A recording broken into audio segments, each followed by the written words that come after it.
In a quiet valley, where the hills rolled like sleepy green blankets and the ponds shone like bits of fallen sky, there was a little village called Moonmere. Moonmere was a place of soft things, soft breezes, soft clouds, soft moss under tiny feet. Even the bells on the cottages chimed gently, as if they did not want to wake anyone who might be dreaming. At the very edge of Moonmere, where the village path became a winding trail of smooth stones, there stood a small round house with a blue door and a roof of silver shingles. In that house lived a little girl named Wren. Wren had bright, curious eyes, a tumble of dark hair, and a habit of asking questions about everything.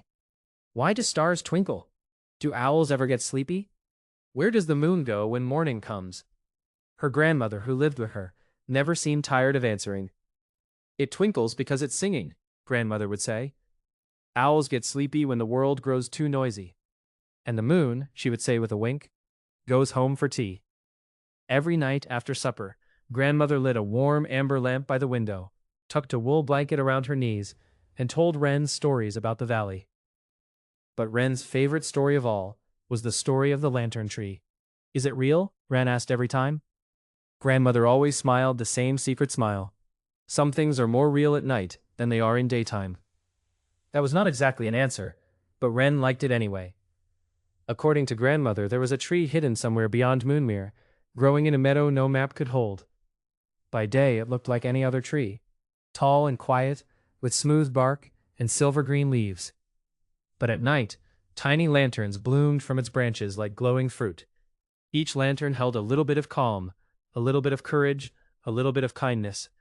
And if someone found the lantern tree on the right night, the tree might give them exactly the thing their heart needed most. Wren loved the story, but she had never seen the tree herself, until the night the wind forgot its song. It happened on a summer evening so still that even the cattails by the pond stood straight and silent. The crickets began their chirping, the frogs hummed from the reeds, and the moon rose round and pale over the valley. Wren sat on the front step with grandmother, listening. Then she tilted her head. Grandmother? Yes, little sparrow. The wind isn't singing. Grandmother looked toward the hills. She listened once, and then her kind eyes grew thoughtful. Wren listened too. Usually the valley wind moved through the grass in long whispering waves. It stroked the birch leaves and fluttered the flower heads and made the reeds sway like dancers. But now there was nothing. The air felt hushed, waiting. Does the wind ever stop? Wren asked. Not for long, grandmother said softly. Something must be troubling it. Wren thought about the silent hills and the still reeds and the quiet, quiet night. Then grandmother stood and went inside. When she returned, she carried a small satchel and Wren's soft green cloak. Put this on, grandmother said. Wren blinked. Why? Grandmother's secret smile returned. Because I think tonight you may find the lantern tree. Wren's heart gave a happy little hop. Really? Really? Grandmother placed 3 things into the satchel. A round roll wrapped in cloth, a tiny bottle of honey milk, and a brass bell no bigger than a plum. If you are gentle, grandmother said, fastening the satchel across Wren's shoulder, the night will be gentle too. What do I do when I find the tree? Listen, said grandmother, and be honest. Wren nodded solemnly, though she did not fully understand. Then grandmother bent down and kissed the top of her head. Follow the stone path until it ends. After that, follow whatever feels kind. That was an odd instruction too, but Moonmere was full of odd instructions, and somehow they usually worked. So Wren set off into the blue and silver night. The stone path curled through sleeping gardens and past cottages with glowing windows. She passed Mr. Fenwick's pumpkin patch, where the round pumpkins looked like drowsy orange moons. She passed the duck pond where the ducks floated with their heads tucked beneath their wings. She passed the old willow which dipped its branches low, as if whispering good luck. At last the stone path ended, at the foot of the hills. Beyond it lay the wild meadow. Wren took a deep breath and stepped forward. The meadow grass brushed her knees in silky swishes. Fireflies bobbed above the flowers, making tiny greenish lights that blinked on and off like thinking stars. The moon painted silver edges on every petal and leaf. Wren walked quietly. She did not know what follow whatever feels kind meant, exactly, but she decided it meant not hurrying and not stomping, and not snapping stems just because she could. So she stepped around the mushrooms. She lifted her feet over sleeping beetles. She moved a snail from the middle of the trail to a soft patch of moss. And after a while, the meadow began to feel less like a place she had entered, and more like a place that knew she was there. At the top of the hill, she heard a faint sound. Not yet. It was a sniffling. A soft, watery, miserable little sound. Wren followed it to a patch of moonflowers, where she found a hedgehog curled into the world's saddest ball. "Hello?" Wren whispered. The hedgehog uncurled just enough to show one shiny eye and one droopy little nose. "Oh," he said. "Good evening. Sorry about the sniffling. I'm trying to do it quietly." "What's wrong?" Wren asked, kneeling. "I was taking my blackberries home," said the hedgehog, "and I set them down for just one moment to rest my paws. Then I must have rolled downhill while thinking of something else, and now I cannot remember where I left them." "That is a very hedgehog sort of problem," Wren said kindly. The hedgehog sighed. "Yes. Don't worry. I'll help you look." So together they searched the moonlit hill, peering beneath fern fronds and around clusters of clover. At last Wren spotted the basket tucked beside a stone, where it had nearly disappeared into the shadows. "There!" The hedgehog hurried over, gasped with relief, and hugged the basket with both prickly paws. "You found them! Oh, thank you! Thank you so much!" He took one plump berry from the basket and held it out to her. Wren smiled. "You keep it." The hedgehog thought for a moment, then said, "In that case I will give you this instead." From beneath his tiny red scarf, he pulled a pale feather striped with silver. "An owl dropped it," he said. "I think it belongs to lucky things." Wren tucked the feather into her cloak pocket. The hedgehog bowed as best a hedgehog can bow, which is mostly a nod with extra effort. "Travel gently," he said. "You too," said Wren. She went on. A little farther through the meadow she came to a narrow brook. In the moonlight, it looked like a ribbon made of stars. Usually there was a stepping stone path across it, but tonight the water had risen and the stones were hidden. Wren stood thinking. Then she heard another sound. A tiny frustrated huff. On the other side of the brook stood a rabbit, in a yellow waistcoat holding a bundle of lavender stems.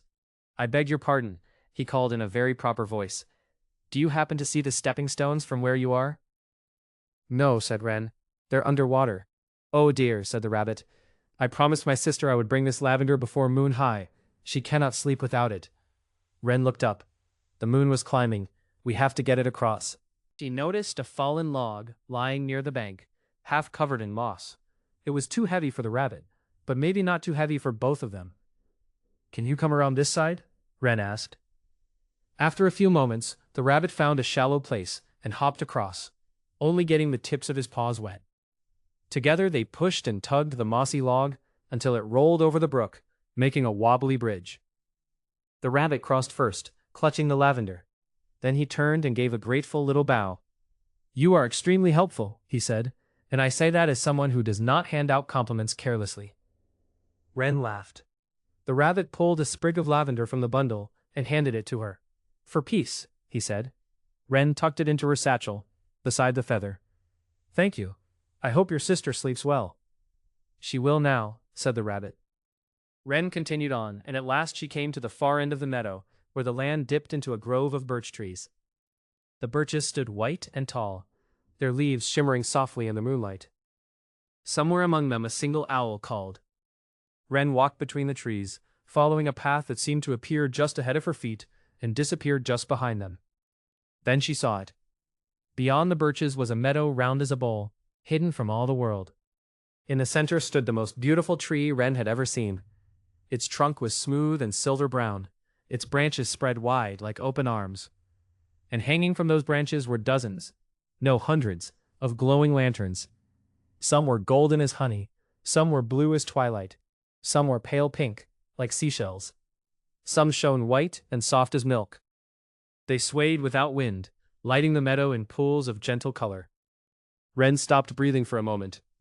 "The lantern tree," she whispered. The tree gave a tiny rustle, as though it had heard her say its name and did not mind.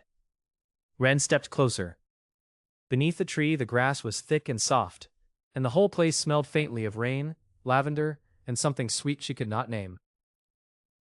She remembered grandmother's words. "Listen, and be honest." So Wren sat at the foot of the tree. At first she heard only the quiet little sounds of nighttime. A leaf settling, a moth passing, distant frogs humming from Moonmere below. Then little by little she heard something else. It was not a voice exactly. It was more like a feeling shaped into words. "Why have you come?" the tree seemed to ask. Wren folded her hands in her lap. "I think the wind is troubled," she said softly. "The valley is too still. Grandmother said the lantern tree gives what hearts need most, and I thought maybe you would know how to help." The branches above her glimmered. "And what does your heart need most?" Wren had not expected the question to come back to her. She looked down at the grass. "I don't know," she admitted. "That," said the tree in its leaf whisper way, "is a very honest beginning." About grandmother's thoughtful face, about the hedgehog and his blackberries, about the rabbit rushing lavender to his sister. Then she said, "I think I want to help, but sometimes I worry that I'm too small to do much." At that moment, one lantern loosened from the branches and drifted down through the air. It was no bigger than an apple. Its light was a soft, steady gold. It came to rest in Wren's hands, warm but not hot. "For courage," sighed the leaves. Wren held the lantern close. The golden light made her fingers glow. Then another lantern floated down, this one pale blue, for listening. Then a third, rosy white, for kindness already given. Wren blinked. "Already given?" "Kindness is never lost," said the tree. "It travels. It returns. It opens hidden paths." "Can we help the wind set it down?" The branches swayed in agreement. "Take the lanterns to the hill above Moonmere," said the tree. "Ring the bell you carry. Hold the light high. The wind will come." Wren stood at once. She tucked the blue and rosy white lanterns into the crook of one arm and carried the golden one in her other hand. They were weightless, like holding light itself. Before she left, the tree let one last lantern drift down, a tiny one, silver and clear. "For the way home," it whispered. "Thank you," Wren said with all her heart. Then she ran, though softly, because even urgent feet can be gentle, back through the birch grove, over the meadow, and up the hill above the village. When she reached the top, Moonmere lay below her, peaceful and dim, with a few windows still glowing. The valley was silent. Wren set the 3 lanterns in a small circle around her, golden for courage, blue for listening, rosy white for kindness. Then she took the brass bell from her satchel and rang it. The sound was delicate and bright. Not loud, not startling, just clear enough to say, "Here, you may come here." For a moment, nothing happened. Then the grass around her stirred. The flowers nodded. The silver clouds above the hills began to move. And from far away came the wind. It did not rush. It arrived slowly, carefully, like someone entering a room where a baby is asleep. It circled the hilltop once, twice. Then Wren felt it around her, cool and trembling and very, very tired. "It's all right," she whispered, though she felt a little silly speaking to the air. "You can rest." The golden lantern brightened. The wind brushed it and seemed to grow steadier. The blue lantern glowed next, and with it came sounds, faint, sad sounds the wind had been carrying all evening. Someone missing a friend, someone worrying over tomorrow, someone feeling lonely in a crowded house, someone wishing for a place to cry. Wren listened. She did not try to fix all the sadness. The blue light grew soft and deep, like a calm pond at dusk. Then the rosy white lantern warmed the air around them, and the hill no longer felt lonely at all. It felt welcoming, safe, as if the whole valley had opened a quiet little door and said, "You may leave your burdens here for a while. We will be gentle with them." The wind shivered, then sighed, a long, long sigh. And with that sigh, the sadness it had been carrying seemed to loosen and fall away, not disappearing, but settling lightly into the earth, where the roots and stones and sleeping grasses could hold it until morning. The air changed. Wren felt it at once.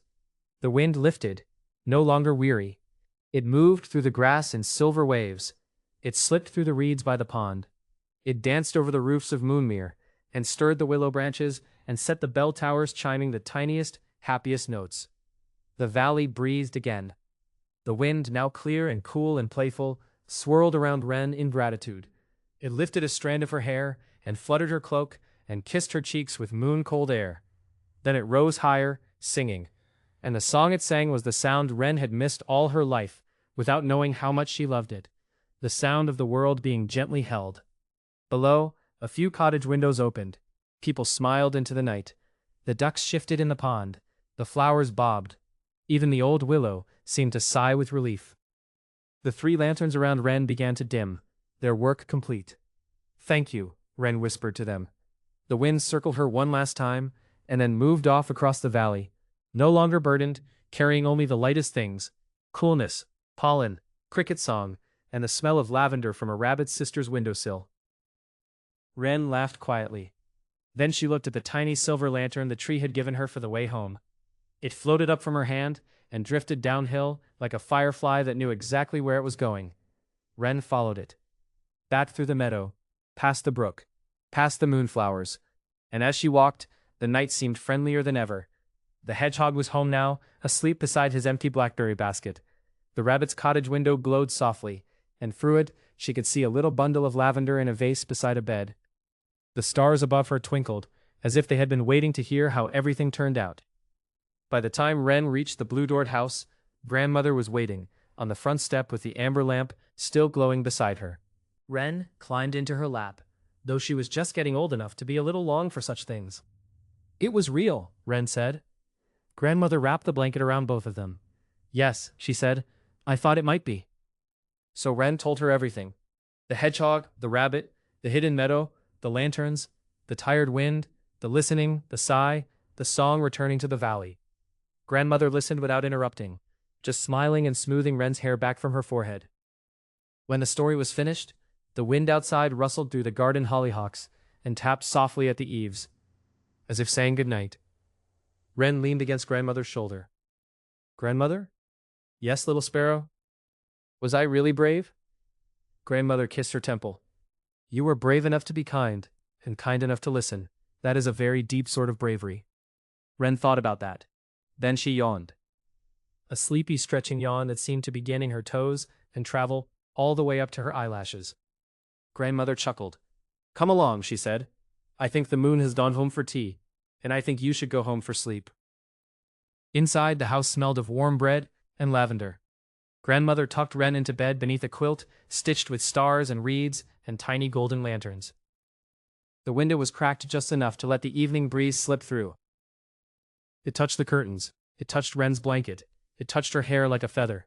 And in that breeze, if one listened carefully, one could almost hear a whisper, "Thank you." Wren smiled in the dark.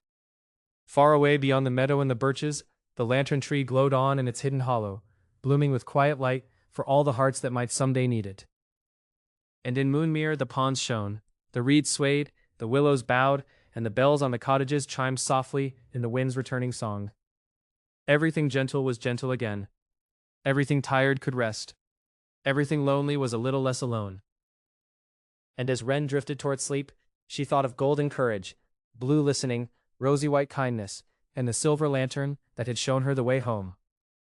Then she dreamed of a tree full of stars, and a valley breathing peacefully beneath the moon, and the soft, endless song of the wind.